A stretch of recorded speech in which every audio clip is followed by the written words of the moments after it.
ايه ده؟ يعني ايه ده؟ بجد مش حلو خالص، ما عجبنيش اللوك بتاعها. لو كانت لبست شورت او سكيرت او بنطلون حتى كلاسيك يليق مع الفايب بتاع الحفله كنت قلت ماشي، لكن مش حلو خالص، ما عجبنيش الصراحه. يعني تسريحه شعرها جميله والميك اب جميل والاكسسوارز بتاعتها جميله، كل حاجه جميله، حتى البليزر اللي هي لابساه جميل، بس ما عرفتش تكمل من تحت شويه. يعني كانت تداري شويه، بصراحه مش حلو خالص، ملوش لازمه.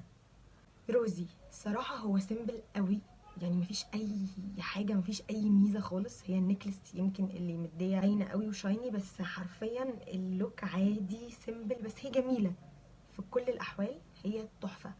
يعني في كل الاحوال هي جميلة الصراحة، ما فيهاش غلطة. هو بس اللوك سيمبل خالص، بس او معرفش ايه الفكرة لو انا رحت سيمبل. يعني هو لازم اروح زي ما هم عاملين كده؟ ممكن نطلع سيمبل عادي جدا. سكوب يا جماعة كان برنس، تحسه كده خارج من شخصية من الأميرات والأمراء والحاجات دي. هو أولا يعني عامل كده زي ميكس ما بين اللبس الكوري التقليدي وما بين البدل بتاعتهم طبعا. فبصراحة حبيت شكله حلو قوي وعجبني قوي اللوك كله صراحة. نيجي بقى لجيني، صراحة جميلة، الوحيدة اللي حبيت الفستان بتاعها وخطير، يعني هو مفيهوش غلطة بجد.